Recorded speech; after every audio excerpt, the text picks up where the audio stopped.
All right, guys, what's going on? Welcome in. Let me know if you can see me. Let me know if you can hear me as we get things rolling here tonight. I am sincerely praying that Spectrum Internet does not screw me over this time like it did this afternoon when I came on here to talk Jordan Walker and the news that dropped this afternoon around, I don't know, 4 o'clock or so. And instead, I didn't get a chance to do that because the internet was terrible. So if it drops out, comment. Throw it in the comment section that things aren't sounding good, and I will immediately give up, and I'll try another one right after that. I'll do a live video from my phone. I can stream from my phone on YouTube. I feel like the quality would be lesser, and so because it'll be mobile data and that kind of thing. But if it works out this way, great. If it doesn't, go right back. Stay patient. I'm going to throw up a live video on my phone right away, and we'll give it a go that way. Sound good? Quick thing before we get started, give the stream a like. We've got a couple of likes, but 21 people in here. I'm no math magician, but I need more likes, guys. I guess it'll help on YouTube, right? If we get likes, maybe people will see it from YouTube. We grow the stream. It becomes more worth my while. The world is happy. The world's not happy tonight, though, after a Cardinals loss. This was a bad day to be a Cardinals fan, guys. I am sorry. I feel pity for each and every one of you tonight because that was a bogus day to be a Cardinals fan. Give me a like, give me a subscription on YouTube, and then we're going to get this thing going. Thank you, Allison, for the like. I appreciate you. All right, we've got Audacity rolling. So this will be up on the B Shape Daily podcast feed, provided we don't run into technical difficulties.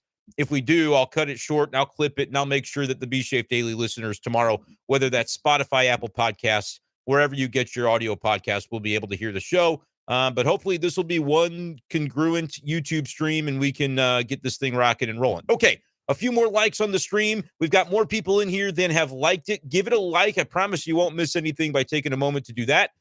Take another quick moment to click the subscription button on the YouTube channel. We got over 400 subscribers today, guys. That's incredible for me because I just started this thing like 4 weeks ago. So that's awesome. All right.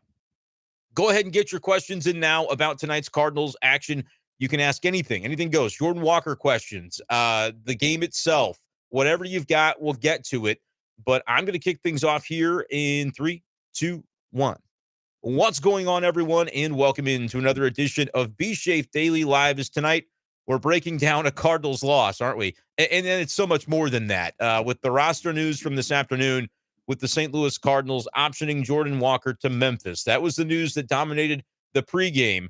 And then you thought, well, you know what would be a great way to make that all go away? And the consternation over that decision, whether you agreed with it, disagreed with it, doesn't really matter. The bottom line was, can Steven Matz pitch this Cardinals team to a win tonight? That would make a lot of the hurt go away, wouldn't it? It would make everybody feel just a little bit better, if only for a moment, about where the Cardinals are at. But that did not happen. We can talk about the outing by Steven Matz. We can talk about the outing by the offense, which once again, I consider that this Cardinals team, if it's going to figure things out at some point in time, it needs to be the offense carrying the load.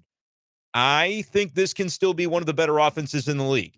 And you might look at OPS data and batting average and different things and say, well, there's still a top half offense so far.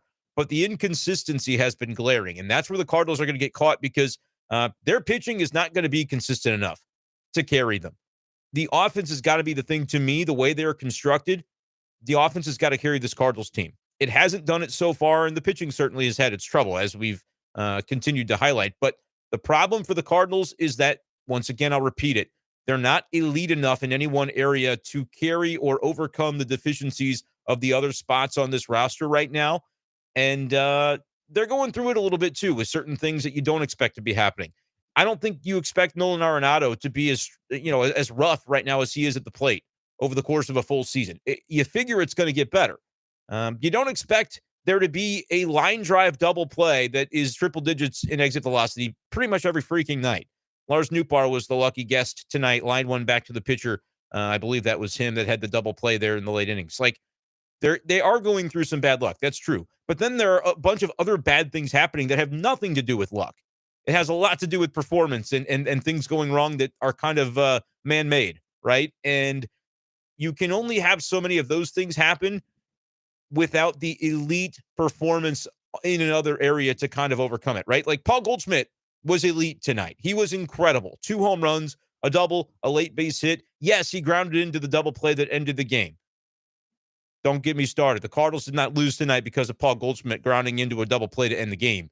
They lost because of a bunch of other reasons. But, like, you get that elite performance from Goldschmidt in so many areas. You don't get it from the pitchers. You have Zach Thompson give up a home run, which is so uncharacteristic. He's been probably the Cardinals' most consistent reliever. And it's one of those deals where before last night, you would have said similar things about Ryan Helsley. You didn't have any issue with Ryan Helsley in the way that he had performed. And yet here we are, 2 consecutive days. Those are guys that give up big bombs that cost the Cardinals. And you go, well, that's not going to be sustainable. Like, they're not going to do that every night. No, but like, they're 9-16 right now, guys. I'm not waving the white flag for this team, but this is bad. This is bad, and it doesn't really matter what the reasons are or what happens on a daily basis to cause it, right? Like, when you get to this point, and yeah, it's still April, the calendar only gets to say that for a few more days, though, and then it's going to be May. And then will we say, well, it's only May? Yeah, we probably will, but maybe not if the team is like 9-19, 10-21. Like, there comes a point where you just have to snap back into reality. And right now, the Cardinals, like, I don't know what it's going to be. I named the stream, when is this nightmare going to end for the Cardinals? Because it feels like one of those deals that whether you can explain it or not, and on a nightly basis, you can look at it and go, well, this is why they lost tonight. That surely won't happen again. But then the next damn thing that you don't expect happens. And so, like, there's no great explanation right now. I'm not even, my internet's been going in and out all night, and so I don't have the post game up to see what Ollie is saying or anything like that. But as always, let me know if you have any interesting insights or thoughts about the things going on in the post game that I'm not going to see. But it's just like, man, they keep, yes, they're snake bit in one respect, but then in another respect, they're playing Bad News Bears Little League Baseball. Multiple errors, just the types of errors that shouldn't be made. I say be aggressive on the bases, and then the guy that chooses to do so is Wilson Contreras, and trying to steal second to make something happen. I respect that, but it's not, that didn't work out, right? Like, it's just, they're in the midst of an identity crisis.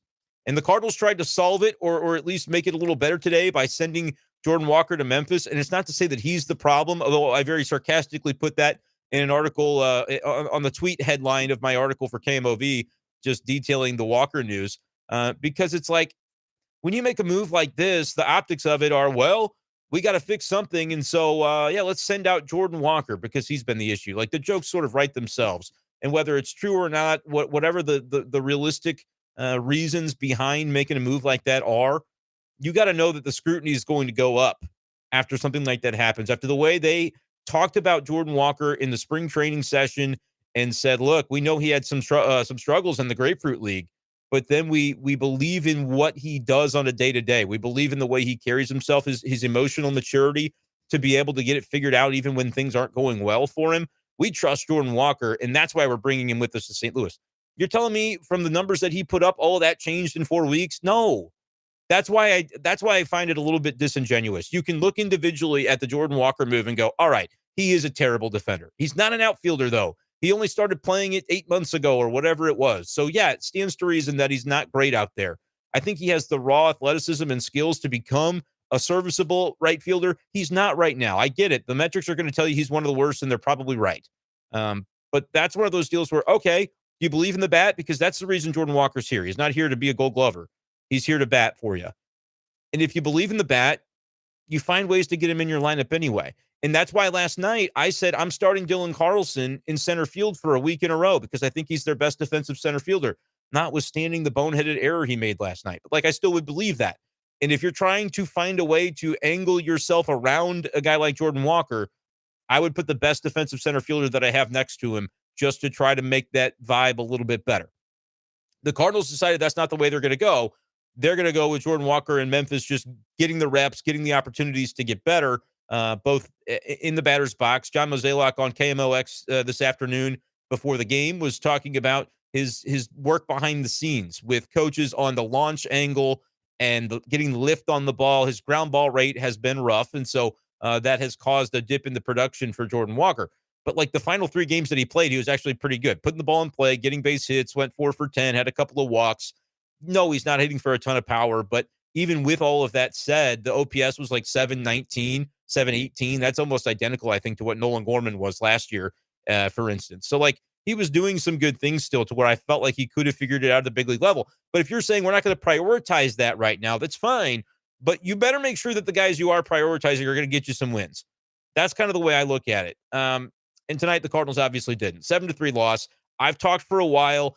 I kind of focused a little bit of the conversation so far about Jordan Walker because it was something that I felt like we were going to get a chance to really dive into this afternoon. I threw up a little podcast on the B-Shape Daily feed if you follow it on Spotify, just talking about Jordan Walker for about 10 to 15 minutes from this afternoon. But it was an attempted YouTube live that got derailed because of the internet. And so you can listen to that if you're looking for some extra content. But now we're going to get into a little bit more talking about the game. I'm going to take a quick sip of water, and then I'm going to dive into these comments, beginning with bird calls here. Really quickly while I'm getting the water, 20 of y'all have not liked the stream yet. I'm going to be that guy. If you could give me a quick like and a sub, if you would subscribe to the YouTube channel, I got to figure out if there's a graphics person out there that knows how I can get it on the screen right here where it goes subscribe right here. That's what I need to be doing. But I need a quick sip of water, and then we'll dive into the comment section. Okay. That feels better. My voice was, it was going a little bit. Okay, bird calls. Can we find 8 guys who can play their position well and just leave them there? Stop moving these guys around like they're Stratomatic cards. They are humans. They need consistency. That's a great theory. But can we talk about, like, we got to be fair to what the Cardinals are trying to do here for a moment. Because coming into the season, I was one of the people, and maybe you as a fan weren't like this, but I was one of the people saying the Cardinals have better depth than they ever have, 1 through 12 of their position players, and that can be used to benefit this team because you can play the platoon matchups and you can get advantages that in past years the Cardinals have not been able to match up that way. And so I thought that was a positive. I really did.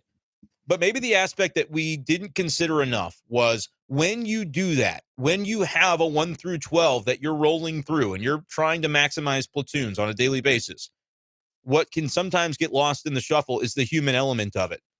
And you've got to have buy-in from everybody on that team that, hey, this is the way we're going to run things and handle it in St. Louis now moving forward.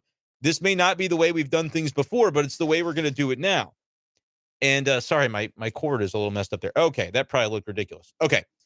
And this is the way we're doing it now in St. Louis. As a manager, as a front office, it's their jobs to make sure that the 26 guys in that room understand and buy into it. Because if they don't have that buy-in, it's not going to be successful. And Ollie has talked a lot about like acknowledging that, knowing that, and by the way he discusses it, these are conversations that have been taking place. But saying and doing are maybe two different things. And so if the Cardinals say, hey, we think we've got the buy-in, but then on the field, we don't necessarily see the results of that, it's fair to question it. And I think the outfield is a particular area of that because we have seen uneven play from the outfielders as a group throughout this season. I think it's fair to say. Like, there have been some bright spots offensively from some guys. There have been some defensive woes from others, and even from those guys. Tyler O'Neill is an outfielder, and his big deal of the second week of the season or first week, whenever it was, yeah, he wasn't hustling. Like, that was an outfielder, right? So we're looking at this group as a whole, and we've talked about how there are 5 guys for 3 spots, and you can't make that puzzle fit on a daily basis. You just can't. And Ollie Marmol even acknowledged that it's not fair to those guys that a number of them aren't being given the chance at this stage of their career. Like, they're all pretty young guys, right? Trying to fight for either that next contract or fight for their lives in the big leagues, right? Like, think of an Alec Burleson. Think of where Dylan Carlson is right now compared to the way he was viewed a year ago at this time. These guys are all looking for those opportunities. And so it can be a difficult thing as a manager to say, hey, you're not playing for 3 days. Hey, you're going to be a defensive sub. It can be difficult to get that buy-in, even from the most quality of young men and teammates. Man, these are people too, and they're trying to have their careers go the way they want them to. And so that's where I think you may be with like the Tampa Bay Rays and the Los Angeles Dodgers style of we're going to roll through 10, 11, 12 guys on a daily basis, and the lineup's always going to be different dependent upon the matchup.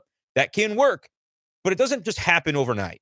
And I'm not saying the Cardinals have approached it in a way that they believe it just happens, because I believe Ollie Marmol to be an effective communicator.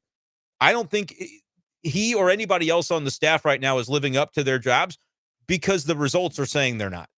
And that's a hard thing because I can look behind the scenes and say, hey, these guys are quality. They know what they're doing.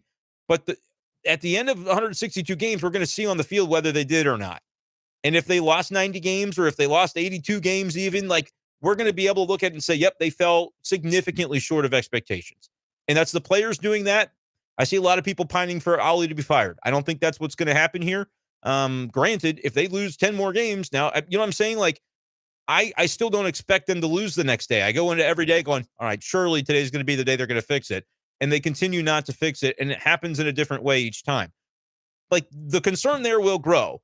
John Mozeliak has got to be hating this because he never in his wildest dreams imagined when they fired Mike Schilt that what was going to happen is we're going to hire Ollie, but into year 2 of his tenure, we're going to have some really rocky footing that we're dealing with before the month of May. Like, Mo never thought this was coming. I promise you, he didn't see this coming.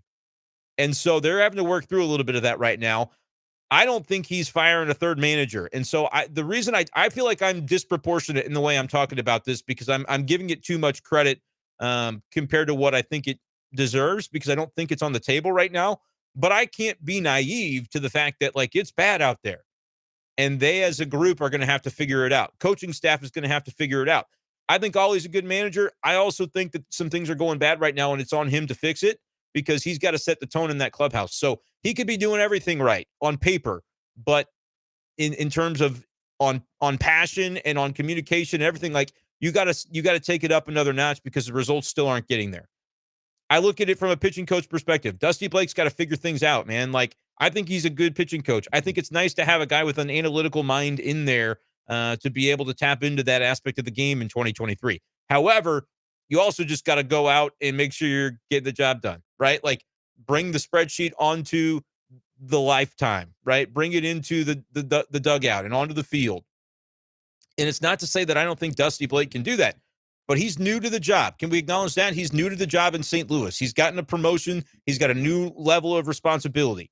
Ollie Marmol had that year of responsibility under his belt, but he's also going into now a year with a brand new bench coach, a guy that, by the way, wasn't their first choice to be the bench coach. I think Joe McEwing is great and kind of was very fortunate for the Cardinals that he was available when they lose Matt Holliday late in that process, just because if you're looking for a chance at some continuity, that's a guy that's done the job before, and that can be beneficial. But again, that is a new factor at play. We're just talking about the different factors that are different this year.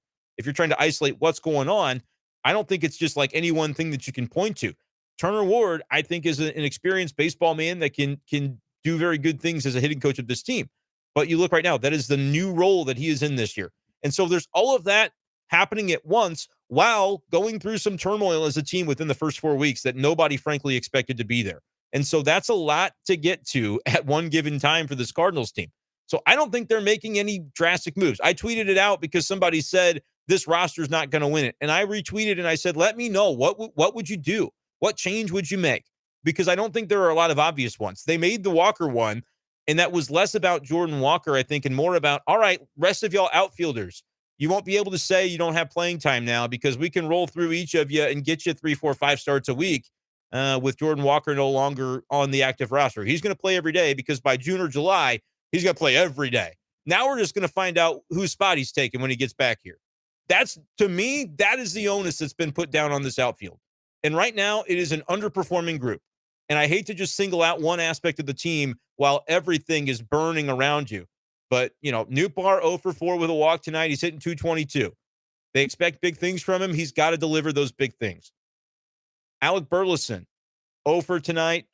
Did have a run scored on a walk, but he's hitting 232. He's supposed to be the contact-oriented guy. Tyler O'Neill, 0 for tonight. Did reach base via walk. As a team, the Cardinals tonight had 8 hits. Paul Goldschmidt, though, had 4 of them. This was an example of a Paul Goldschmidt game where he goes, screw it, I will do it myself. And it turns out in baseball, it's the worst sport to be able to actually accomplish that when you set out to do it, because there's 9 other guys that have to get it done, 8 guys in the batting order plus a pitcher, and then the relievers that you bring in and the pinch hitters that you bring in and the substitutes on in the field that you bring in. You can't do it alone.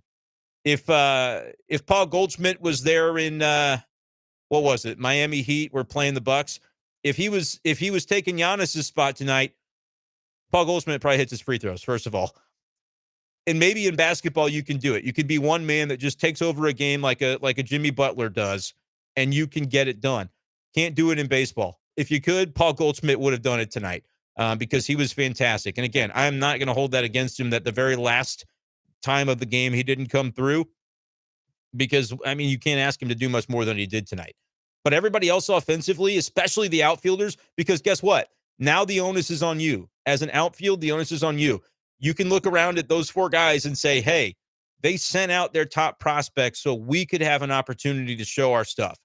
They damn well better show it because if they don't, one or two of them at least are going to be out of here by middle of the season, whether that means down to Memphis, traded, whatever the case might be, or just kind of resigned to a bench role at that point. Because it's going to come a time where production is all that matters. And this clears the deck a little bit in a very unorthodox way because the Cardinals said, we believe that Walker, once he gets here, he's got the build, he's got the mental fortitude, he's going to figure it out. He's going to be a guy that can, okay, that was all nice and warm and fuzzy. It sounded good. It was a nice quote when he came up, but you don't, 4 weeks later, they're not singing the same tune. And there are people out there who are smart people who are saying this is actually a good thing. Walker to go to Memphis is fine because he does need to develop as an outfielder. He can do this without the pressure of an everyday pennant race or what you hope would be a pennant race. And he can also establish himself and figure out the launch angle and the lift and stop hitting so many ground balls so that when he gets back, you're maximizing his potential. And that there are smart people that believe that, and they're right. I still think if the Cardinals felt on day one that Walker had it in him to figure it out at this level, that's why they bring him up in the first place. And if you made that commitment, you keep it. And to me, you plant him in right field every single day or in the designated hitter spot, at which point, yeah, you have to figure things out because Nolan Gorman's one of your best hitters. Brenden Donovan hasn't been, though, so he can afford to sit a few days as well. He was 0 for tonight, but did walk. And the batting average is fine. That the power that I thought was going to be there for Donovan, that's been a disappointment that it's gone away the way that it has. But I'm just talking in circles a little bit because I want to demonstrate that, like, this is a team that should be good offensively, and right now they're going through it. And this pitching staff is not good enough to carry an offense that's going through it. Nolan Arenado is absolutely going through it, my friends. He doesn't look right at the plate. 0 for 4 tonight with a couple of strikeouts. Like, that's just not going to get it done. And it's not on him. It's on all of them. The offense has to be better. This team was built to have a starting pitching staff that could be just good enough, a bullpen that could support them in that endeavor, but an offense that would slug the crap out of the ball and just be better than other teams at that rate. And they're not doing it. So, I mean, I put the onus everywhere.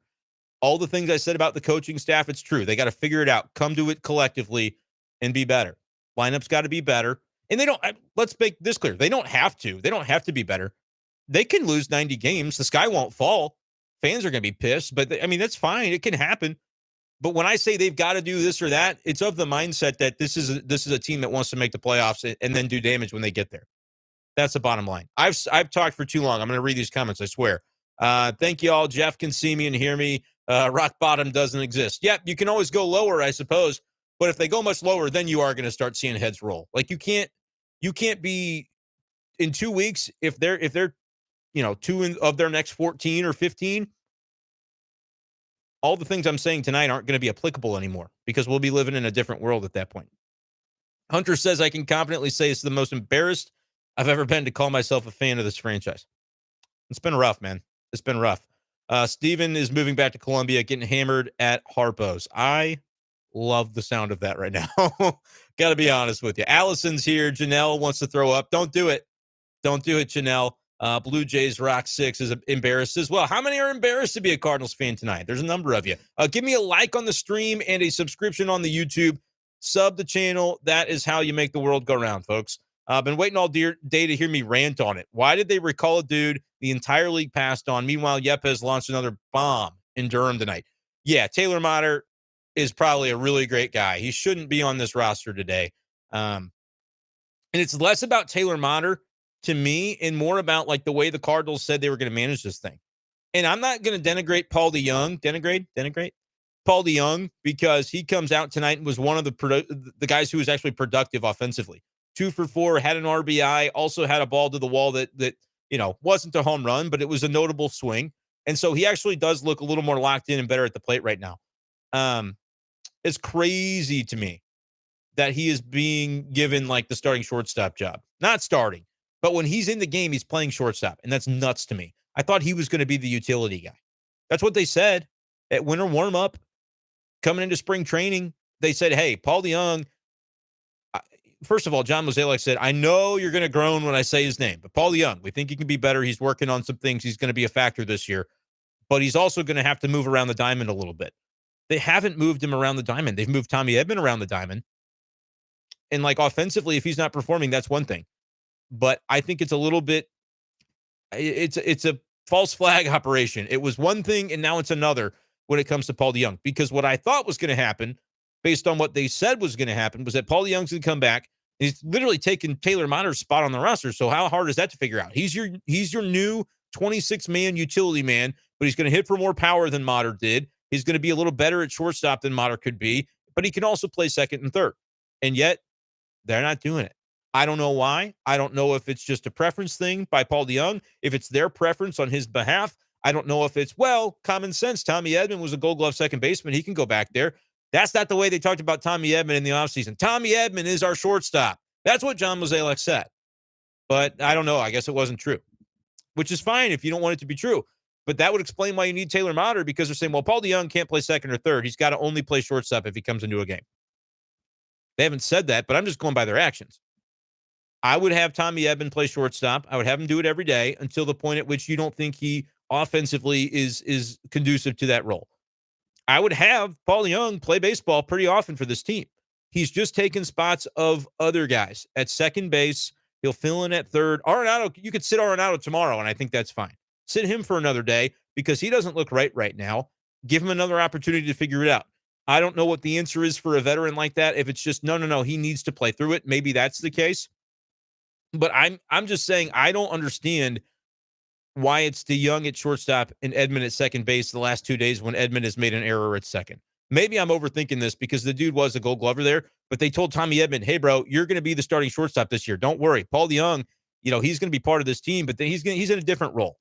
And then you pull the rug out from under him. And I'm not saying Tommy Edman needs me to defend him. He's a mentally tough guy. He doesn't need me to. I mean, this is just my own doing because I'm looking at it as an outsider on this road trip going, that's not what they said they would do. That's not what they said they would do at all. And so does Tommy Edman think in the back of his mind, man, I'm getting screwed having to play second instead of short? No, that's not the kind of player or person that he is. But I'll say it, like they said they were going to do one thing and they did another. Maybe, hopefully they communicated that to him behind the scenes, and I'll bet that they did because I still give Ollie credit as a good communicator. I think he is one. Twitter will say I'm wrong. I believe that he is. But that being said, I don't agree with the moves. And so that's my little side rant. But it pertains to the question that Hunter asked about Taylor Motter. Why is he there instead of Yepez? Maybe that's the answer. If they feel like we've got, Paul DeJong can't be as flexible and versatile as we thought he could, that would be your answer. Because Taylor Motter, what they said on the broadcast, I respect the guys in the broadcast booth, they were wrong. Taylor Motter, it's not like, well, he's been a super sub his whole career, so this team could really use that. No, man, that's a cheerleader on the bench. It sounds nice to say, but it's not reality. What they need is guys who can hit. Juan Yepez, maybe he can or can't hit at the big league level. I don't know. He's shown some very good things, and his chain has been yanked around quite a bit by this team. But before, I could always at least see it like, no, I think Jordan Walker should be on this team. Sorry, Yeppy. Like, that's a bummer. You'll get your shot. Like, there have been cases where I've not been Team Yepez of he's getting screwed. Today, I was like, this guy's getting screwed. This is ridiculous what they're doing to Juan Yepez right now. It's nonsense. And you might say, well, they want Yepez to play every day as well. Why? They clearly don't see him as an everyday guy, so you might as well see what you can get out of him at the big league level, because I seem to recall a game late last year when he came off the bench and hit a home run late and was the only offense they had in an entire playoff game. So he can do that role. And this team can use every possibility at damage late in games that they can find. That's Juan Yepez. It's ridiculous that Taylor Motter is on this team and not Juan Yepez. And it's not about Taylor Motter. It's about what the team is built around and what they're failing to do right now and what he could add versus what Motter can add. I think Motter is redundant unless you really don't think Paul DeJong can play multiple positions. If he can't, you've got bigger problems on your hands because, yeah, then you are going to have to tell Tommy Edman, sorry, you actually aren't going to play shortstop as often as we thought because Paul DeJong's actually hitting, which is a credit to him. But then you get back into, do you have the buy-in from the team of what their different role is going to be? You can't, it sounds great to sit in January and say one thing, but if you don't plan on honoring it 4 months later, that's crummy. Like, that's just the bottom line to me. Maybe I'm overreacting, but it's just like when you're 9 and 16, you think about all these little things and go, wait a minute, this ain't right. This ain't right. That's not what they said. Hold them to what they say is what I would say. And there are times where fan bases overreact and they take things out of context that aren't fair. And Mo might say something and then they twist the words of a guy. I've seen it done. It's not just the Cardinals fan base that does it, but I've seen it done. But there are other times where you go, no, this is what they said, and they're not keeping up to that. So you ask them why, and then they might have a reason that it changed or whatever. But at the end of the day, you can hold it to their word. That's kind of the way I think about it. All right. And this is a difficult question, but I'll cover it as well. From Snips, who asked, Mo has to be on the hot seat, right? No. Mo is not on the hot seat. But you can criticize his work and all those things. Mo is not on the hot seat. I could be wrong, but I'm just telling you, he's not. He'll pick his retirement date with this team. The date might be sooner than you thought it would be, but he's still going to pick it. That contract he signed in spring training, it goes through what, like 2025? He said by the end of that contract, and maybe people don't realize this, but I, was trying to wave the flag and say at the time, if you watch that press conference that day, he talked about the transition period and what that would look like. He wasn't talking about after 2025. He was talking about before it. 2025, by 2025, I don't believe Mo is in the same role that he's in today. Not because he gets fired, but because he is going to begin to pass the baton. Now, it's really hard to pass the baton if you're not doing it in the midst of just really consistent success the way the Cardinals have had year over year. This is a bad year to have that going on because it's like, well, no, I gotta get my hands on the steering wheel of this ship and steer it back into motion. Like, that's a tricky situation. With the Mo backdrop being what it is, the fact that he was hopefully, ideally, going to begin to slowly kind of step out of his role or at least into reduced responsibilities, putting more on the plates of other capable people in that front office. That was the plan. But he's not getting fired. Bill DeWitt and John Mozeliak are a team. They approach this as a team. He's got that kind of equity and longevity within the organization. And you might make you mad. I'm just telling you the way that it is, though. So no, Mo is not on the hot seat. And when I'm wrong and he gets fired, I will be blindsided, and I'll come on here on YouTube and I'll say, Snips 127, you were right and I was wrong. But until then, I'm going to stick with the way I view it because I'm trying to be honest and authentic with you guys about how I view it. Let's see. Caleb, the team feels dead. Get in a brawl or something. Absolutely get in a brawl. Get somebody suspended. Maybe Arenado suspended for a game. That I don't know what they need, but something, right? Why the quick trigger on the 20-year-old top prospect? Did we expect him to come out and hit for an 800 OPS all season? That's exactly my point. If you believed in it on April 1st or on March 31st, whatever the opening day was, how do you not believe in it on April 27th when the numbers he put up were actually pretty good? 270 batting average, 720 OPS, pretty much. Like, he did fine. 12-game hitting streak to begin the career. That's not so bad. But there are underlying things I think that they want to see different from him so that he can have more long-term success. I'm talking about the power stroke and specifically being able to man right field capably for a team that has a bunch of other kind of mid-level outfielders that they can't decide between. Like, I view it as July comes around, maybe before July, but later on this season, Jordan Walker's going to be back. And when he's back, he's planted to the ground in right field. He doesn't move other than to take a seat on the bench when he DHs. Like, he plays every game. And we're going to see the Cardinals spend, whether it's weeks or months, finding out whose spot he's taking. That's the way I look at it now. Because enough of the carousel. You've got to figure out who can play and who can't play. And that's what's hard because this is a Cardinals team. We're talking about a Cardinals team that has gotten that question and answer wrong in the past. They got it wrong about Randy Arozarena. They got it wrong about Adolis Garcia, the whole league was wrong about him. Rangers DFA'd him, but they brought him back, and they're glad they did. So, like, the Cardinals have gotten this wrong before, and I think that's what has them so gun-shy about, oh, what do we do? Let's just play everybody because then we don't have to make a decision. Like, it's tricky. They don't want to get it wrong again. It's a bad look to get it wrong again. In the same way that it would have been a bad look if 4 days ago they sent out Jordan Walker for Paul DeJong. Can you imagine the S-storm that would have been? But, like, I think that's what they were planning to do the whole time because they said on the broadcast tonight, Taylor Motter's agent told him, no, don't leave Seattle. Just chill for a second. They're going to need you. Like they knew this was coming before the San Francisco series, the way it was described. And then you don't have Jordan Walker play at all in the San Francisco series. So I feel like that decision was made Sunday night. I don't know for sure, but I'm just doing the math on this and what they said on TV. And so it's just like, did you do it for optics? Is that why you waited? Because it doesn't make it any better. I think the optics are still terrible. I don't care when it would have been or whether it would have been DeYoung coming back for Jordan Walker or anybody else. It doesn't make a difference. The optics of it are bad because you committed to Jordan Walker and then you decommitted after 4 weeks of decent offensive performance up and down. But he's 20. What did you expect? Exactly Hunter's point there. What did you expect to see from him in the early going? And if you knew the player that he was, he's pretty much given you exactly what you should have expected. And that includes the bad outfield play. Because guess what? Newsflash, he's not an outfielder. He's a brand new one. And so it was going to be a struggle. It wasn't going to happen overnight that he would become a great outfielder. And so if they knew that initially, why was he with the team? That's where it's one or the other. I don't think you can go back on it 4 weeks in without some due criticism. And that's why I'm giving it today. Again, there are smart people who say this was the right move because they rushed it in the first place. But if he's here, right? And so you got to play him. But if I'm John Mozeliak and I'm saying play this kid, and all I'm almost going, I got to play these other guys, then at that point, Mo's like, well, screw it. I'm gonna have to make a move here. And maybe I give you Taylor Motter instead of Yepes just to prove a point. I don't know what that's about. I still don't know what that's about. Taylor Motter is a great guy. I hate that I'm saying such negative things.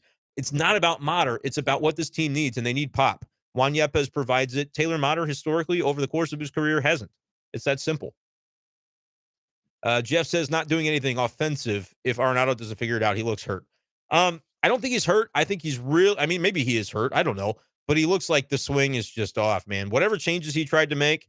And again, Arenado is probably a Hall of Fame baseball player, and I am not, right? So recognize that I totally understand that when I say this. But if I'm Arenado and I do what I did last year, I'm not coming into this year going, I need to poke singles to the opposite field. No, that's ridiculous. You keep the swing that you had. That being said, you always, as a pro at his level, are going to try to adjust and get better and improve. And so in the process of that, he's kind of maybe gotten himself caught in between. I will say this, on the second strikeout that he had tonight, he pulled the ball down the left field line, and it was fouled by a few feet, but he ripped it. And so that's the kind of Arenado that we're used to seeing. I think he might be close to breaking out of it, but you're right. If he doesn't break out of it, the Cardinals are boned because he needs to be one of their best hitters. The good news is Paul Goldschmidt was in that same boat before tonight, and then he doubled his home run total for the year today in about a span of 40 minutes. So that was cool. 8 games back from the Pirates. That is funny. Like, it's not funny. It's like in a sad way kind of funny, but it is kind of funny. Okay. Allison asks one of my favorite questions of the summer. Thoughts on the Cubs only being at Busch for one series in July? Did the new scheduling ruin the rivalries? And I did say to ask this question again. The new scheduling did ruin the rivalries because, well, I mean, it ruined the Cardinals-Cubs rivalry. Granted, part of it is the fact that they play in London. That's taking away a home series from the Cardinals that they're doing that. But I looked at the schedule when it came out. Guess which rivalries do still get to play in September despite the balanced schedule? Yankees, Red Sox, Dodgers, Giants. Go down the list. The Cardinals-Cubs one is the one that got completely left out, and they're packing it all into what, a one series in July, and then maybe they play another one at Wrigley in late July. I think you get one weekend series at Wrigley all summer. It's ridiculous going both ways what they've done. Spread them out, make it an appointment viewing situation for both fan bases. Maybe it's the London thing that messed it up, but I think it's ridiculous that MLB did that to the Cardinals and Cubs when they would never do that to the Giants and the Dodgers. They would never do it to the Yankees and Red Sox ever. You would never have that situation, pennant race in September potential, and those teams aren't playing each other. It would never happen. I promise you. MLB wouldn't let it. Did they pull off a random guy off the street when they named Marmol the manager? No, the dude's got a lot of experience and he's a bright guy. But I won't sound like a bright guy if I keep saying that and they keep losing. But Caleb says, why are we blaming Ollie? Can't we blame the actual players for once or the front office? Yes. Blame the players is where I would. Well, blame the front office is fine because they put it together, and they even said it at winter warm-up. Mo said, hey, we didn't look at this area to upgrade for a big bat at shortstop. We didn't look at starting pitching to make a big upgrade. And maybe we'll look back in 6 months and we'll see that as a strategic mistake. But our hope is that that won't be the case and that we will have enough in those areas. That's almost verbatim what he said. So hold them to that. Like if it was a strategic mistake, you can continue to bang the drum and say front office made a strategic mistake. They did not have the horses. They thought they did. They're not going to get away with winning with what they've got. Like if that's the case and how you feel, flaunt it, my man. But otherwise, I agree. Look at the players and say, why can't the Cardinals score more than 3 runs? Why can't they score more than 7 runs in 3 games against the Giants, who coming into this series were awful? I mean, this was a Giants team that is now 11-13, but they were 8-13 before this series. So do that math. I mean, this wasn't a juggernaut team. They're getting waxed by what had been a pretty mediocre team at best. Why is Carlson still the odd man out? And why do you think they keep they keep giving Newt the center field reps over him? They think Newt has the better bat. That's a simple version of it. And they're probably right, but I agree that Carlson's been buried this year. And if the other outfielders were performing, it would make a lot more sense. Nobody's performing. Why does Burleson get a longer leash than Carlson and Walker? I don't know. I can tell you my guess as to why they do over Walker. They think Burleson is less of a butcher in the field, which is kind of debatable. He's not an above average fielder. I don't care what metrics you look at. He's a poor fielder overall. He's a below average fielder in the corners, Burleson. He has the potential to be average or above because he has a very good arm when he can hone it. And he's got the ability to make an athletic play. His range is poor. And so, like, why does Walker get docked for that so much and Burleson doesn't? I don't know, but Burleson bats left-handed, and that has some value as well. So you have to almost look at it like Burleson and Walker, despite both being corner outfielders, slightly different roles in terms of what their value to the roster is, because they figure that Burleson should be able to hit right-handed pitching consistently. And I don't have to agree with those reasons, but I think those are what the reasons are. The Carlson one I don't get. They just think Carlson can't hit. That's probably what it is. And whether they're right or not, I'd still put him in center field because despite what happened last night, which was one of the worst errors I've seen all year, I still believe in Carlson defensively. But wouldn't your confidence be shot, man? Like, that's the thing. You make one little mistake and you get banished. That's what's happened to Dylan Carlson. And I think it's kind of a joke because Tyler O'Neill's made tons of mistakes this year. I can tell you them. The manager called him out for one of them, but he's got upside, man. And so they're trying to see it through. But I feel like they have not given that same latitude to Carlson.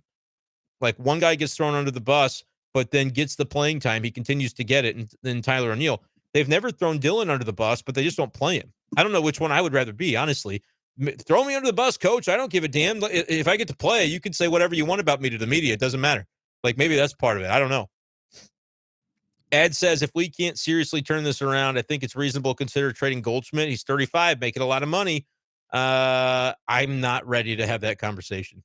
Maybe I'm wrong to feel that way, but listen to me. If the Cardinals are a seller at the deadline to the extent that they are trading Paul Goldschmidt, you can forget about it. Heads will roll, and they should. Like, there should be nobody in the organization that's safe, and Mo will still be safe probably in that case because, again, he would leave at that point, but it would be kind of like David Stearns with Milwaukee. He's taken a step back, right? He wouldn't be fired. But yes, if it gets to the point where we legitimately talk about should they trade Paul Goldschmidt, that is when you will see me go, you can fire anybody you want to. It doesn't matter. Fire them all. Because the Cardinals in 2023 should not be living in that world. They have too much talent to be living in that world. So I won't accept it at this point. Does anyone know how McGreevy did for Memphis tonight? I don't. And the one thing I'll say about minor league scores, you can't freaking find them. I could pull it up. If it was MLB.com, I could pull it up within 5 seconds. It'll take me 10 years to find it on, especially while doing a live stream on MILB.com. So I'm not even going to try. Sorry. David, why are we not getting any urgency from Marmol or Mozeliak? They're on track to be the most disappointing team this century, getting nothing from the supposed leadership. Yeah, they have to fix it. I don't know what the obvious answers are, but it's on them to fix it. And to be on the same page, too, because I think there's a case to be made that they were not on the same page when it came to Jordan Walker, and that's kind of why you saw what you saw. I don't know that for a fact. I'm just saying it's a little bit weird, right, that it took until Wednesday to do it. If you're going to move him down, move him down. Move him down when it's Paul DeYoung, right? Why does Taylor Motter even have to be off the roster if he's not going to fly to meet the Memphis team? It doesn't make any sense. Burleson's offense does not justify his defense, and that is becoming truer by the day. When he was hitting at the beginning of the season, we were in Ollie Marmol's office, and we had this conversation about the 5 outfielders, and he said, "You sit Burleson, like you do it. I'm not doing it. You do it. You want to sit Burleson? Go ahead. What do you? I mean, he kind of challenged everybody in that room, and he was right to do so at the time because I wouldn't have sat Burleson at that point either because he was hitting. But if he's not, he shouldn't get eternal latitude to just continue not hitting. The same for Tyler, and I would say the same for Dylan, but they already know that about Dylan. They don't let Dylan play. Dylan is under the bus. I don't know why.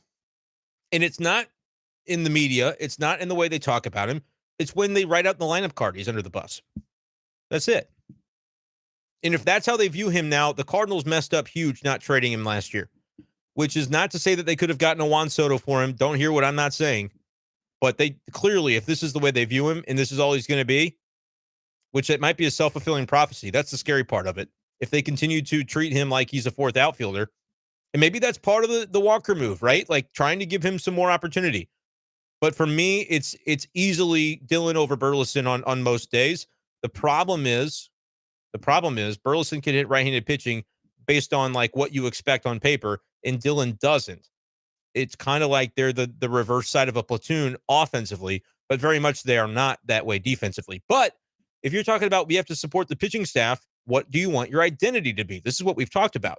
Do you want it to be an offensive juggernaut team? Okay, you have to score runs. If you're not, you ain't that team. Okay, do you want it to be a team that can pitch their way to wins? Maybe the defense should reflect that with Carlson in center, O'Neill in left, Nootbaar in right. That's going to be your best defensive alignment. And so pick one or the other and decide what you're going to go be and be it. But if not, like you that's where the identity stuff comes in to me. Team's better with Jordan Walker on it. End of story. I agree. And no, Mike Walker was not the issue, but they've made it clear what they're going to do. They're going to see this play out. I'm hopeful that it's a 3-week to 1 month sort of thing, and then they make a decision on what the playing time needs to be when he comes back, and it needs to be daily, if you ask my opinion. Ryan says the Walker move makes sense. The clubhouse with the team struggling is not good for a 20-year-old to be involved in. And then you say that Mater over Yepes makes sense too, as Yepes will be traded and the value decrease working with MLB coaches. Well, I don't agree with that second part, but I respect your right to say it. The organization can't do both. I see a Bush League team demote Walker because of the defense, maybe. Yeah, I mean, his defense is terrible. Don't get me wrong. But that's not his fault. You knew that coming out of spring training. You knew what he was defensively. Don't tell me you didn't, because you got to see him every day in spring training, and his defense is bad. It was bad then. It wasn't maybe this bad, but it wasn't good. You knew what it would look like. You could project what it would look like. So don't tell me in March that it's fine and that we believe he can work through stuff, and then you get into not even May, it's still April, and suddenly it's different. And like, it's just, I don't buy it, man. That was the misstep. The misstep was bringing him in the first place if you weren't going to let him see himself through some struggles. Newton left, Carlson in center, Walker in right, every day play ball. That's what I would have done. That is what I said 2 nights ago that they should have done. But they went a different way, which we'll see. We'll see how it plays out. Maybe we overestimated the team and the Cardinals are truly this bad. That's Philip. Welcome in, Philip. I don't know, man. Maybe they are. I still don't think that. I got to decide by what date I'm going to keep sitting here telling y'all I still don't think that, because I'm going to sound like a damn moron if they are. But hey, I'm going to sound really smart if I bring it back, because I am on an island right now. It really feels like I am. Double Dabble asked why I bring Mater back up. I don't know. And if you can figure it out, let me know, because I would love to know the answer to that. And not just like the answer that they're going to give, but like the real answer. Luke, it might just be recency bias amplified by the nightmare streak, but I feel like Marmol switches up the lineup and positioning far more than any manager the Cardinals have had this century. He does, but that's by design. They've gotten more analytically inclined in the front office. Remember the philosophical differences with Mike Schilt? That was with the front office, man. And they got the guy they wanted to take over. And so I thought there wouldn't be those differences. There shouldn't be. If you fired the last guy for having differences, there should be some synergy with this next guy. And I think last year, in many ways, there was that synergy. And now I would like to think it's still there, but there are definite struggles happening. And so I don't know if it's like so much consternation between the field staff and the front office, but the execution of whatever plan they put together as a group is failing at this point. That part I do know. Allison, thank you for subscribing to the podcast on Apple. Yeah, if you have an iPhone, Apple Podcast is a great way to listen to Be Safe Daily. A lot of times it'll be similar stuff to what we see on YouTube. But when the team is at home, I don't do as many live videos, especially post-game, because I'm at a lot of those games And so then it's 1 a.m. I'm sitting at my computer alone, recording the audio, recording the video, putting it on YouTube. But I will have other YouTube videos as well that aren't just these lives. So make sure you subscribe to YouTube. Please, the YouTube channel's up to 400. Full disclosure, I got to get it to 1,000 as fast as I can. So help me out there and subscribe. If you enjoy the content, if you don't subscribe, because then you'll just be like a heckler, which I guess is fine too. John, Brenden, John asks if life is worth living. I'll hang up and listen. Yes, it is. I can still say that that is the case. But if you've made Cardinals baseball your life, this may be a hard summer for you. Yeah, what a time for Goldie's second GDP of the year, Nate. That's a great point, man. Clayton says, Wazaa. Snip says that Mo is terrible. Ollie and Mo haters don't look so bad now. FYI, just teasing. No, man, like everybody can pick their place, right? You can pick your battle. You can say, here's how I feel. I'm going to make my stance known. My stance is Mo's had a lot of success in this organization. And even if you think he should be fired, he won't be. He'll name the date that he leaves and has kind of earned that equity in a lot of ways, but the owner certainly thinks so, and his is the only opinion that matters. Ollie Marmol, I still think is a good manager, but it's up to him to fix this and do it quickly, because the more games you lose, even if you get it fixed, you still win 83 and miss the playoffs. Like, there comes a point where it is too late. I don't think it's there yet, but each day they lose another game, you look at, I think C70 on Twitter put this together where he said, like, here's the winning percentage now that they would need to get to 90 games. It's becoming Herculean by the day. And it can happen. You rattle off 10 in a row and suddenly it doesn't feel that bad. But they're not winning no 10 in a row right now. They're not winning 2 in a row right now. That's the problem here. Between now and June, when Walker comes back, which outfielder wants to not get traded? Yeah, it's basically an audition of either who wants to not get traded or who wants to. And like, I don't think they all want to be on this team, right? But more than that, you want to play every day. But to play every day, you got to earn the playing time. Whether it's here or somewhere else, you've got to play well. And it's an audition for these guys, because Jordan Walker is going to be back. I firmly believe that. And the edict from John Mozeliak when he gets back better be put his ass in the lineup. That better be the edict, because he needs to play. I don't understand why he didn't play the last 2 days, but it seems like it was all planned ahead of time. And maybe their secret plan was, we don't want everybody to know that it was actually Paul DeYoung that Jordan Walker got sent down for. You didn't fool anybody. We saw it happen still. So I don't know what they were playing at with the whole wait 3 days and make it be Motter that comes back. And by the way, nobody else in MLB wanted Motter on their 40-man. So like he was going to go right to Memphis. It's just crazy. Patrick, basketball is unique. A superstar can control the game. Soccer is a better example of how you can't do it alone. Soccer is an example for sure. Baseball is also an example. Like, a pitcher can to an extent, but you also got to have hitters. They don't even let the pitchers hit anymore. One individual hitter can do some great things. He cannot win his team a game. If it could happen, Paul Goldschmidt basically would have done it tonight, the ninth inning notwithstanding. John says that the outfield's been a cycle since mid-2015. Always one or two that cannot produce at a given time. Yes. The Cardinals have failed abundantly over the past 6 or 7 or 8 years in figuring out their outfield. It's been an absolute joke. It's why they had to trade for Marcell Ozuna, because they said they did.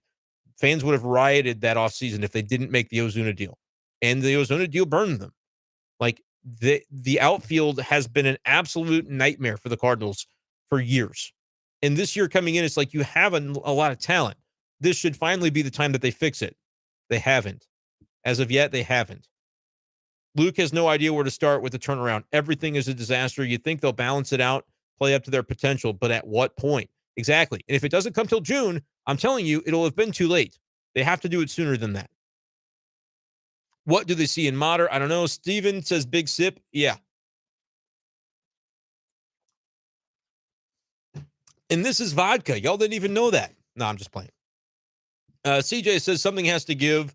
John says that Nolan looks awful. I don't know that he has the yips, but he does look a little rough. But I will say, when he pulls the ball down the line the way he did the left, it was a foul ball. But that's more the Nolan that we're used to seeing. It's more the one that he's going to have to continue to be. And hopefully he can turn that around pretty quick. Can they beat Webb tomorrow? Logan Webb is a toughie. Probably not. No, they're going to have to just absolutely bust it up, score 7 or 8 runs to do it, right? They need that breakout kind of game. But they got it on Wednesday against the D-backs, and they ended a guy's career, and they still couldn't have used that to propel themselves forward. So I don't know what to tell you. Paul DeYoung is a hell of a drug. He sure is. I love Paulie D, though. I want him to succeed, but it's just like, he is such a small part of the things going on with this team right now. Clear house and promote the entire AAA staff. Nah, they've done that before. I've been around long enough to know they've basically done that before. It still ended the same way. Too many Cardinals players playing in the World Baseball Classic instead of with their team. That's interesting. That's interesting. I don't really know if I have a firm take on that. I respect the Cardinals for being very hands off, telling guys they didn't have to stay. But I wonder if they regret that at this point. Like, nobody wants to be the GM, and maybe some guys didn't mind doing it. But, like, I could see Mo. I talked to Mo about this, and I asked him about Contreras, like, what was that conversation like? And he said there really wasn't one. I asked him if he planned to play. He said, no, I think it's important for me to be here. And that was a conversation. And I said, well, were you glad to hear that? He said, well, of course. I mean, that's new catcher. It makes sense to want to have that camaraderie and build that up with your teammates. And so we felt that was important, but we weren't going to stop him. We weren't going to tell him no if he wanted to play. There were some guys that effed up by going. Like Genesis Cabrera didn't make this team because he went. He didn't get a chance to prove himself in spring against all those other lefties. Now he's here and he looks like the Genesis of old. And so he probably wonders, like, man, I could have been here from the beginning. But and maybe that doesn't matter in the long run. But it's like, who wants to be that team to say, no, don't go play for your country? It's kind of a dick move. I don't know at the end of the day if they regret it. I think they regret 9-16 though. So anything's possible. Hunter says, I know it's early, but if the trend continues, who are some guys that I see getting shopped? I won't go there yet because I mean, like contract wise, Tyler O'Neill could be traded, but what's the value if he's not hitting? Um, what you would do is you would look at the short-term commitments. Like Jordan Montgomery, you could trade him. Jack Flaherty, you could trade him. Like that would be the trades that would make sense. If the Cardinals are really out of it by July, which I don't think they will be, so I hate to entertain this at all. But you trade Flaherty for, you reload. You trade Flaherty, you trade Montgomery. You can't trade Matz. You signed him. I'm sorry, Michaelis. You can't trade Michaelis because you signed him. You can't trade Matz. You did sign him as well, but he's not pitching well.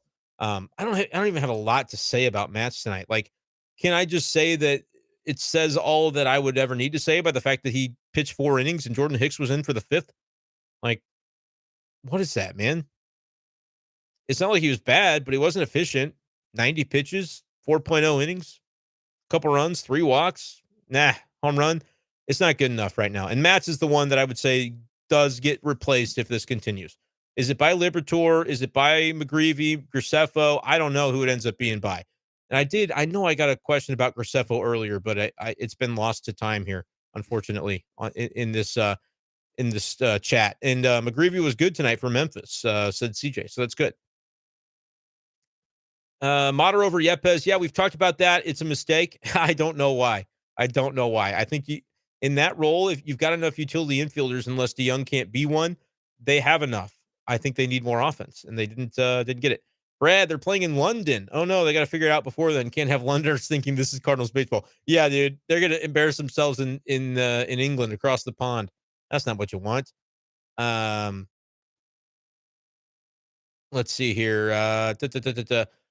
Ollie acting very nonchalant, still passive on the post-game interview, still spouting will turn around. Feels like no sense of urgency.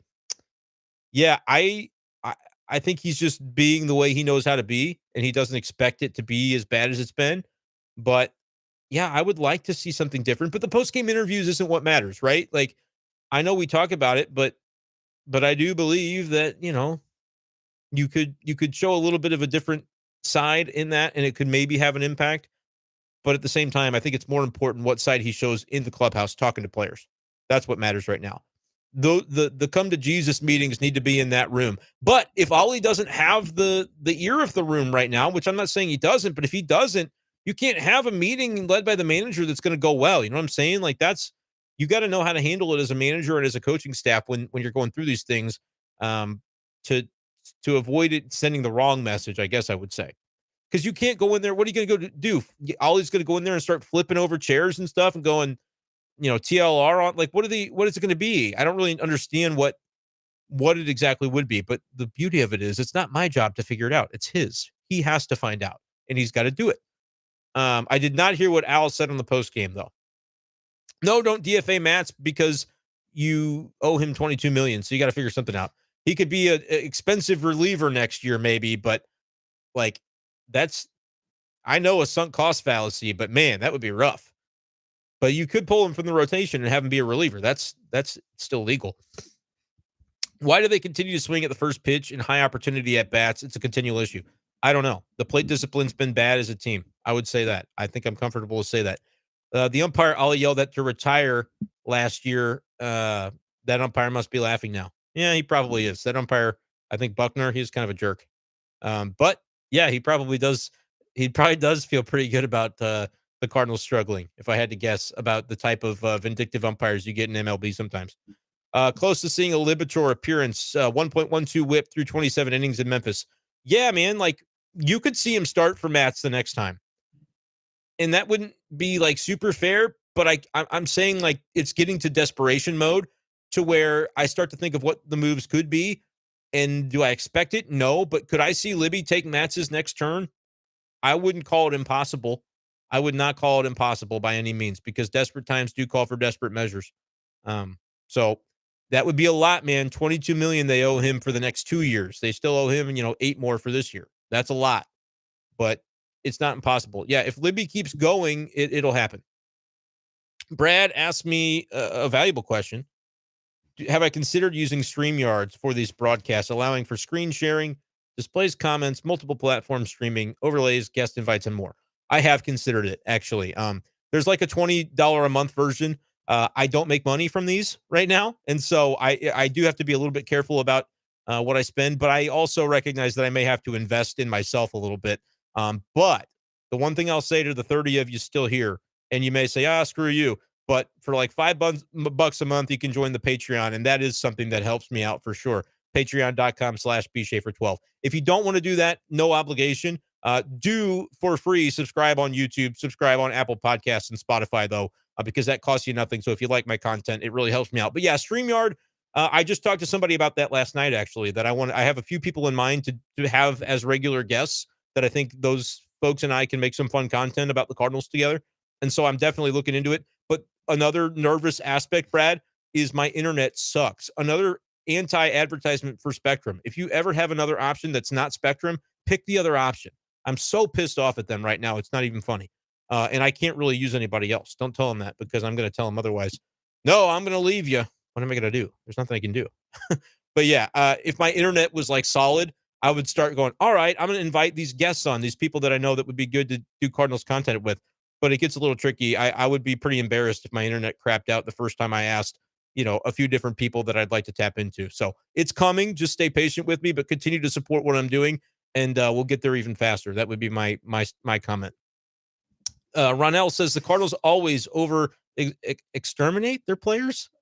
I don't know what you're looking for there, but he says they need better dudes. Mo is gun shy because of the trades. I agree with that, Ronell. Mo is gun shy because of the trades.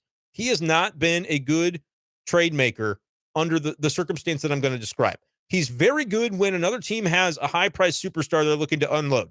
Goldschmidt, Arenado. Nobody in the game is as good as taking advantage of those situations as Mo. But where he struggles is we've got a known surplus, and we have to get rid of it for fair value. He can't do it. Time has shown that he cannot do that effectively. Look at this past offseason. You had all these outfielders. You knew it. You had all these extraneous arms. They couldn't consolidate it the way they needed to. It's not a strong suit of John Mozeliak, and that's a fair criticism, I think.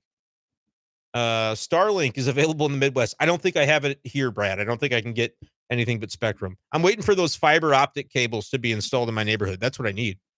1 second. I don't want to cough in your face, so give me 1 second. This starts to happen when I don't drink enough water. Ryan said, it's early, y'all. Just be patient. There you go. I didn't say it. He did. Don't come at me. He said it. The real questions that I want to ask leadership at this point. Spencer, that's a really good question. It's a hard one to just like answer on the fly right now. But it's a lot of the stuff that I've been saying. What do you want this team's identity to be? Would be the question I would ask leadership. Because they have been caught in between on identity in a lot of ways this year. I think the Jordan Walker move is a signal of, hey, we're recognizing some of the issues that happened and the errors that were made. Walker wasn't the problem is my thing with it, though. But if Ollie's going to continue to play certain guys over others, You might just have to take one guy away so that guy who's 20 years old can make sure his development is not ruined. So, like, identity would be a question. I would say, I would ask about urgency. What is the point at which there needs to be urgency in this rotation? Because you can see from guys like Monty and Flaherty and even Michaelis, I would say that things are getting better. Wainwright's going to have his shot to prove himself. But when do you get to the point of urgency with a guy like Steven Matz? Because I don't think I've seen a lot of signs that it's going to get better from Steven Matz. And what he's done, out of one side of my mouth, I'll say it's not terrible, even though the ERA is 6.23. But like individual starts, you go, okay, 4 innings, 2 runs today. That's not going to kill you, but it is going to nickel and dime you to death over the course of weeks and weeks and months. Because if you're never getting anything more than that out of him, that's a problem. And so where's the urgency? When does that arrive with Steven Matz is another question I would ask to leadership. So those are just a couple of examples. There are more, but those are a couple. CJ, should the Cardinals consider giving Dakota Hudson another chance at this rotation? I would say no. I mean, sure, eventually, maybe. But is he left-handed Steven Matz at this point? Maybe, or probably right-handed Steven Matz at this point. He might be. So I would be more inclined to give somebody else a turn first, like Liberatore, because I think his upside's better than Dak. Although Dak could get it back. It's just kind of like you got to go with your gut. What do you really think is going to happen with a guy who's had several chances?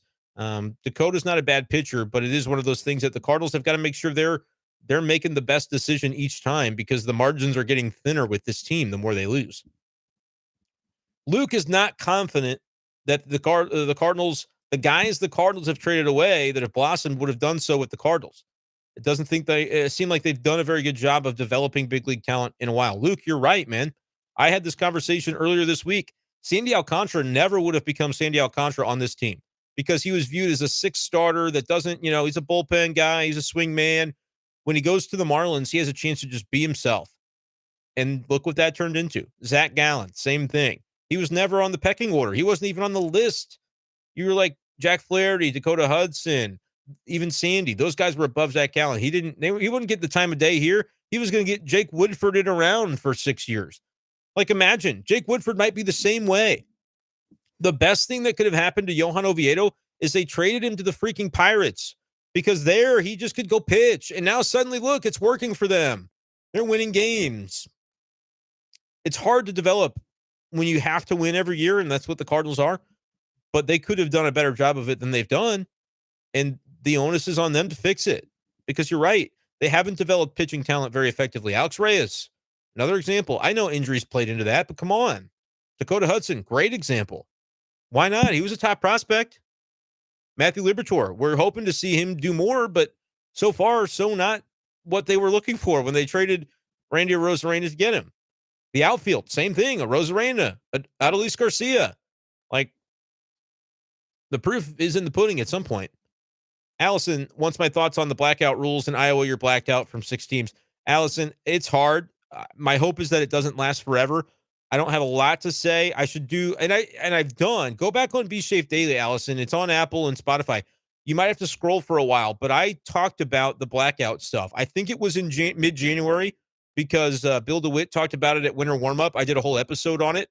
It's ridiculous is my short version, and MLB needs to fix it. I think they're going to once Bally and the whole RSN thing collapses the way that it ought to eventually. I think MLB will fix it, but it's going to take some time. But yeah, it's so archaic, it's ridiculous. You guys in Iowa are getting completely screwed. There's no other way to put it. Spencer, just thinking that Gallen, Wisdom, Alcantara, Rosarena were all cards at one point, and it hurts now. Yep. I don't have anything like Patrick Wisdom is another example. They didn't trust him to have the opportunities with the Cardinals, and then he goes to the Cubs, and it took him a little while, but you are given the latitude to play and play through your struggles. You turn into a stud. Wisdom is a stud at this point. Letting Quintana go is kicking the Cardinals in the nuts as well. No, it's not, Spencer, and the only reason is he's hurt too. He's not even healthy, so they actually may have dodged a bullet with that one because I think he wanted a multi-year deal. And Laborer 88 says can't expect the offense to score 6 a game almost every time. I don't agree with that. I think you can. I think you can expect them to score 5 or 6 a game. That's the way they're built. And if they don't get it done, yeah, the onus is going to be on the pitching staff to be better. But nah, man, I think that's the kind of offense they need to be a top 3 offense if they're going to be what they want to be. That's honestly the way I look at it. All right, folks, I think we've made it to the end of the comments. If I missed your comment, I'm at bschaefer12 on Twitter. Give me a DM. Let me know that I missed you. I apologize. Before you wrap things up here, if you haven't liked the stream, do it. Give me a subscription on YouTube if you would be so kind. It's the one thing you can do for me after a 70-minute podcast that can make a world of difference when I log off and go, okay, I gained a few new ones. And then join me next time. We do these all the time. Hopefully, we'll be able to do them after a Cardinals win eventually. I don't know when that day is going to come. But I appreciate you guys so much for joining me tonight. Make sure you're subscribed on Apple Podcasts, Spotify as well. And if you want to take the next step to support me in a brand new way, patreon.com/bschaefer12. $5 a month is the cheapest sub that I have on there. And the other part of this is bonus content will be coming. I'm doing podcasts throughout the week that you will only get as a Patreon subscriber. I've done one so far. I plan to do more as time goes on. I'm going to read, though, the next few comments, and then we're going to bounce here about 1 a.m. Allison, thank you for subscribing. Yeah, check that out. Go back to mid-January for that Blackouts episode from winter warm-up times. Michael, it will be more fun when the Cardinals win. Brad, thanks, my friend. They did win in 06 by outslugging other teams. Maybe they can do it again now. But Mike mentions that only 4 MLB teams have ever made the playoffs with fewer than 10 wins in the first 25 games. And that's where the Cardinals are right now. Yippee! All right, guys. Appreciate y'all. Thank you so much for joining me. Give me a like. Give me a sub. I'm a bounce. We'll talk to you next time on B Shafe Daily Live. Peace.